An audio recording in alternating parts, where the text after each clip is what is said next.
Hello guys, welcome to the next lesson. This one is going to be about natural hazards and more specifically plate boundaries, like plate tectonics and stuff. All the key information you're going to need. So first of all, the world is made of different plates, and plates float on top of the layer of the earth, so on top of the crust. Ultimately, these plates are here, they are floating, and we are all standing on them. Now, the nearer you are to the edge of a plate, the plate boundary, the more likely you are to feel the effects of this movement. Now, in the UK, we happen to be more near the middle of a plate, but you still can feel the effects of these. Now, why are the plates moving? The plates are moving because of a process I'm hoping you already know, known as convection currents. So from the inner core, the heat of the inner core generates a convection current, making the air and substance that it is lighter. This rises up through the outer core, through the mantle, and towards the crust. Now, as it rises towards the crust, obviously it gets a bit colder. In the inner core, it's 5,500 degrees Celsius, whereas in the mantle, it's like lava, so a few hundred degrees Celsius. So it cools down, and as it then starts to sink back down, it sticks to the crust from beneath and drags it ever so slightly. Okay, so this is a reason why the plates move. You've also got something called slab pull, which is where the plates are pulled underneath and move underneath because of gravity, because they're heavier. We'll get onto that in a minute. So convection currents, these take tens of thousands of years, but more importantly, they happen all the time. They're happening all the time, albeit very slowly. So that's what causes the plates to move.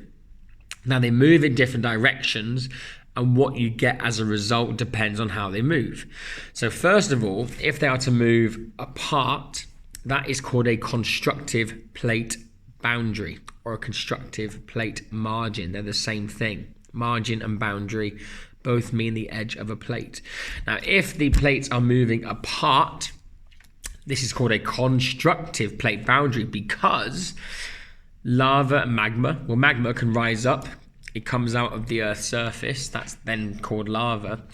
And basically, this is liquid rock that's really, really hot. That's why it's liquid.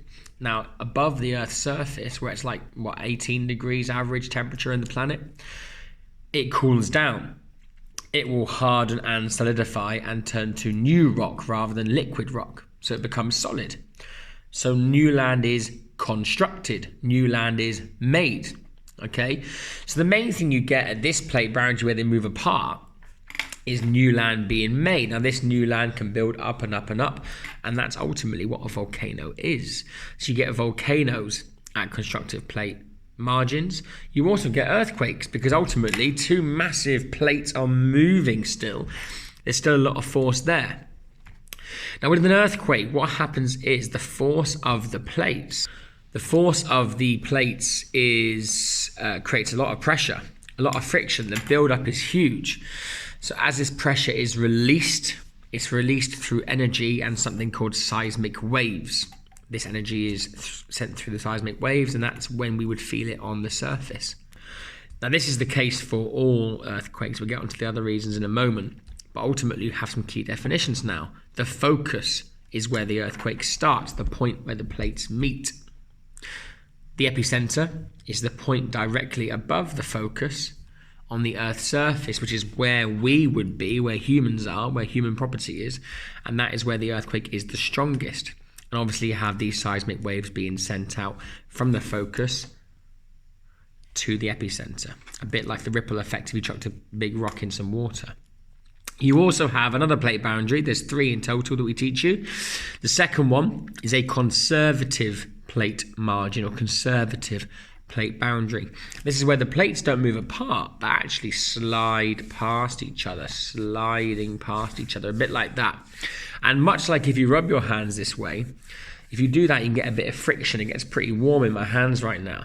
But say, for example, it gets stuck and then keeps going and is released. That's where you get earthquakes again. So a famous example of this is normally by the USA. So a conservative plate margin is when the plates move side by side, slide side by side each other, and the friction builds up, pressure is released, seismic waves, earthquakes. Okay. The last one The most famous one really is the destructive plate margin.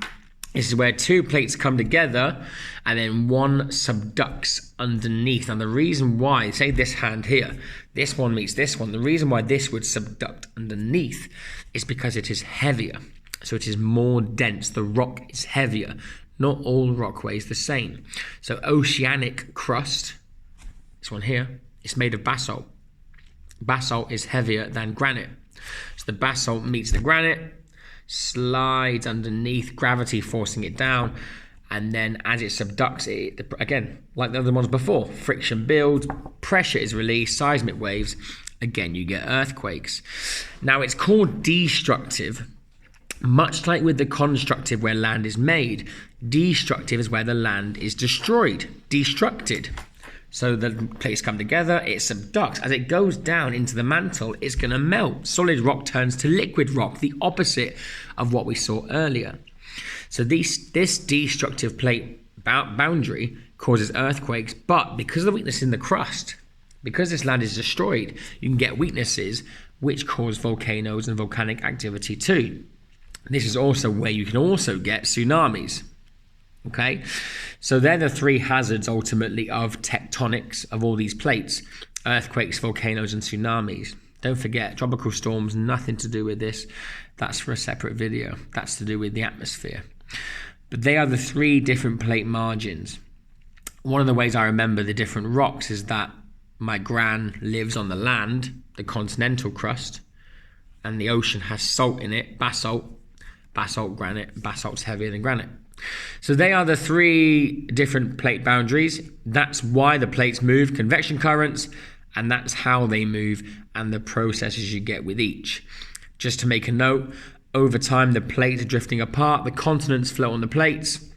As the plates move, as they have done for millions of years, you get a thing called continental drift, which is where the continents drift. I know geography really isn't that hard after all. So hopefully this was a little useful revision session on plate tectonics. Don't forget, natural hazards has more to do with case studies and climate change too. This is just the first chapter in that. So the three different plate boundaries: conservative, constructive, and destructive. See you for the next one.